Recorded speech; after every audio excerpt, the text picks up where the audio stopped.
And it really, is an opportunity to conduct research, collect data that is applicable to industry decision making.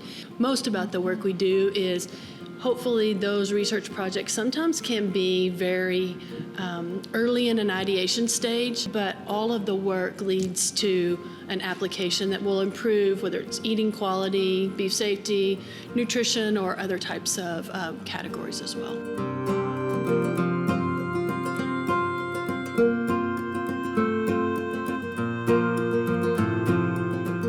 Hello, meat folks. Welcome back to the Meatspad Podcast. It is your happy and hungry host, Phil Bass. I have two guests today, folks that I've known for some time and gotten to work with directly and indirectly in the past. But we have with us Dr. Jessica Lancaster Higgins and Dr. Mandy Carr Johnson. Look at all the names we're sharing today.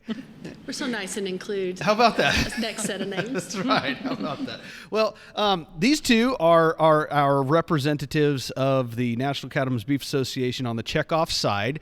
And we want to talk a little bit about, especially for those who are listening, who are in the academic side and have maybe done research for a checkoff funded program. Today we're talking beef. I have a tendency to talk a lot about beef, obviously. And so today we're talking beef. So maybe you two can address, first off, share with the audience, what is the checkoff and what are your roles? Sure, I'll take a start. So the Beef Checkoff is an assessment by a federal act and order that says every time a beef animal is sold, $1 is collected. And it's collected at the state level. So we have state partners like state beef councils that do that collection, and then 50 cents stays in the state for programming that they will develop with their producer board, and the other 50 cents goes nationally to the Cattlemen's Beef Board. And then on an annual basis, contractors, organizations that meet certain criteria, then propose work for that money that's collected. So there's everything from research, consumer information, promotion, industry information, foreign marketing, producer communications, and other types of activities. Okay. Yeah, and to clarify, so that dollar, that's at the federal legislative level, and then some states have more than the dollar, just for those who might be out there listening. Yeah, right? That's correct. Yeah. Some states also have a state additional assessment, and those additional monies then the state beef council then will add to that amount of programming, and sometimes there's state specific goals that those funds are collected on behalf of certain different programming too. So an opportunity for a lot of work to be done on behalf of beef producers. And the purpose, the mission is to increase demand for beef, right? That's right. Yeah. It really is about increasing beef demand. And so when we look at over time, demand for beef right now is really high. Yep, very we also have a very low supply. Yep. So that is one of those things that sometimes can be confused, is just because consumption may be going down doesn't mean demand has gone down. Yeah. It has to do with supply, but demand for beef is high. And so we're excited to be able to do programs on behalf of producers to help continue to build that demand. Yeah. Well, and the programming that you continue to mention, that could be marketing efforts and educational kind of things, but then it also leads to research, which is the foundation of what education, the continuation of education. And so expand a little bit about that, and especially for our academic listeners out there who maybe have been funded by a checkoff program. Yeah, I think one of the nice things, I know back when I started my academic career, one of my first projects was a beef checkoff project. I also had a pork checkoff project. Yep. And it really, is an opportunity to conduct research, collect data that is applicable to industry decision making. And I think that's one of the things that we enjoy most about the work we do is hopefully those research projects sometimes can be very early in an ideation stage.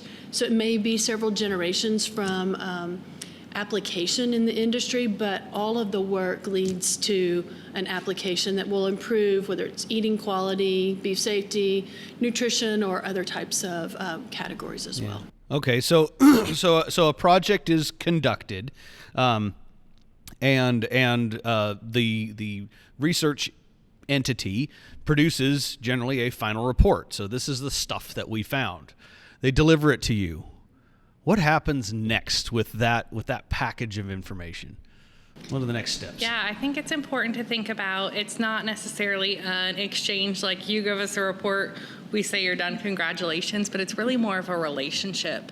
And so I think one of the things to think about is as you get close to finishing that project, thinking about what are you going to do with it next. And we're always open to conversations of what did you find, starting some of those of where do we go next with this? Is there a need for a follow-up project?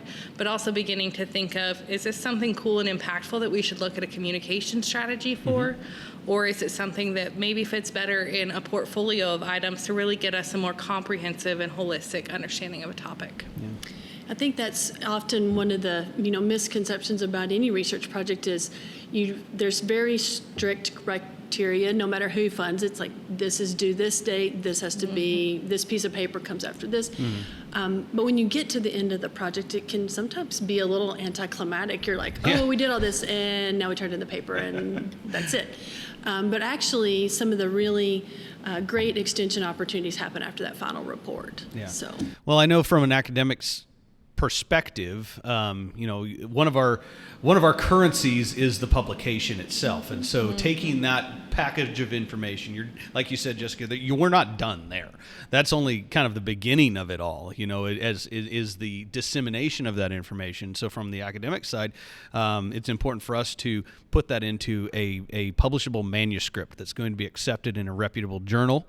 And so many in the academic world are very familiar with that side. How about all the other behind the scenes cool stuff that you can do with something? Say a great discovery was made and it's a consumer facing decision. And so you fund food safety research, right? So maybe you found a better way to wash your hands or something. So give us an example of what do you do with that? Yeah, I think one of the key things that, to your point, as an academic, always think about publishing the paper, and that is something that's really important for any funding entity. But on behalf of producers, it's like they want to know that something happened more than the proposals. That paper's on somebody's computer somewhere. Yeah. So getting that to peer review, the journal that you feel is the best suit, is one of the most important first things that you can be working on. But also along with that is oftentimes the opportunity to share those research outcomes with others in your department or a cross-functional group at your university. Oftentimes there's things that you find out later, we all have, that someone 3 doors down had some great insight and you're like, gosh, I wish I would have known. And so I think that's something that always needs a little bit of energy to say, don't forget to share it with your peers and your colleagues, because now so much research is interdisciplinary and you don't know what will spark an interest in the next ideation, or someone has a unique skill set that you can pull over into your discipline that you didn't even know existed. So I'd say, yes, work on getting it published foremost, but don't forget to share it internally within your own circle, within your department, college, or other peers on campus is critical. Yeah, I mean, a lot of the academics, especially those who are maybe going through their graduate research programs right now, and sometimes we go into the graduate seminars with this eye roll and oh gosh, do we have to do this? But why are we doing this? Well, it's actually has a good purpose, and it is a dissemination of information at a very regional, local level in that case. But then, yes, of course, we're going to put that into some type of publication. But the reality is that a lot of our either meat processors, cattle producers, and consumers probably aren't reading journal articles regularly. Not scientific journal articles anyway. And so what are some of the next steps that we can do with the information in that regard? Yeah, and I think that's a really good opportunity to, from those conversations Mandy just talked about, figure out what those key takeaways are and what we really want to share from that. And I think there's two ways we do that. One is we have an outstanding team, not only of scientists, but also communications team that can help us come up with a communication strategy. And sometimes that's one project. Sometimes maybe that's a summation of 3 or 4 years of work to really get that key nugget that's important to our producers and industry stakeholders. But also all universities have those teams at their university as well. Yeah. And sometimes it is, and most often it's incredibly impactful when that comes from within a university and they really share and spread that message to their stakeholders. And so I think it's a combination of both, and really the support of what you've done as an individual, but also what we can do in partnership, and knowing that it likely won't look the same for two projects or even within two different disciplines. Yeah. Well, it's like most anything, we want to get mileage out of stuff, and so the regional presentations, even the national and international presentations, get that information out there to other academics so that they can maybe build on the subject matter. The formal scientific journal publications are very important, but now you're starting to mention things that might be more internal in the academic community, and that's where extension really comes into play. And so getting the message out to the consumer level, to the producer level, to maybe small processors in the area so that they can continue to grow. And I think, it's a great opportunity to think about also ag trade media. Yeah. So many times, you can have one-off conversations and really share that work, but also that opportunity to engage with the ag trade media, and funding entities like ourselves can help with that, but also most of those reporters are looking for content. So knowing what you're working on and being able to share those outcomes, they have a broad bandwidth for who they disseminate to. And so sometimes those are great opportunities. Yeah. Well, and especially for those out there listening, Meatspad is always welcoming any kind of information that you want to share. We'd love to have you on as well. But yeah, the more traditional media outlets, even the local TV station. I mean, we just need to get this information out there. So folks know. Phil, you mentioned it has a great purpose and extension. Yeah. And I also think a lot of this work goes really great in teaching and in the classroom and educating the next generation of students. So I think as scientists, we're always really quick to jump to the next project and figure out the next cool idea. Yeah. But incorporating those results into those presentations you're giving often is really a key component that helps educate the next generation. Well, great example. I mean, I use your research, Jessica, regularly in my classes, just because it's cool. First off, it was very applied, and then it's also very relatable to the subjects that we're teaching right now. Big carcasses are a challenge in the beef industry. It's a challenge from a processing side, but in reality, it's kind of almost a blessing considering the smaller herd size that we're dealing with right now. And so it's a way to get more tonnage, obviously. So we need to continue to just get better at utilizing what resources we have. Maybe it's that big carcass. The added value research that you've done in the past on the dry aging side of things. But then also coming to meetings like the Reciprocal Meat Conference and just networking with others in the discipline, we're able to gain a lot of additional knowledge from Checkoff funded research and go and apply it back into the classroom, which is really cool. So I appreciate you guys doing that. Yeah. Yeah. Any other thoughts you want to share on the topic of what happens next after that final report? I would just encourage everyone that is, if you have grant funding, no matter who it is through, be in contact with the funding entity. Yes. And understand, what your goals are, what their goals are, and how you can work together to, one, extend that information to those that need to know beyond maybe what you're used to experiencing or what your ideas are. Really look at that and know that most entities will encourage that sharing of information through the scientific community, but also broader, so that, one, as many other entities with funding resources being reduced by however the funding is generated, we're always looking for how do we make sure and share that so that we don't have duplication, but we can help incorporate the knowledge into decision making as quickly as possible. So reach out, don't be afraid to ask. You never know what resources are available. And we always encourage folks to take those opportunities to share internally. Use your communications team on campus. Is that post on the website? Is it do a webinar? Is it talk to ag trade media? Sometimes a little scary. We weren't trained to do that, but most of them are very friendly. Well, and to some of your points there, I'll elaborate a little bit, and something that Jessica and I have regularly talked about is if you have an idea, maybe don't just wait. Maybe reach out and see if this is an idea that is in line with the current mission and goals of whichever checkoff we're talking about. Reach out to those entities. Of course, you two would be a great resource to begin with on the beef side of things. But if you have an idea, share it.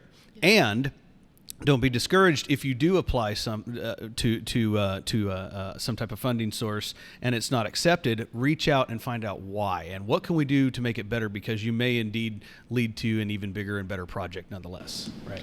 I think we've seen, over time, some really great competition in research proposals. In some of our areas, it's 1 in 7 get funded.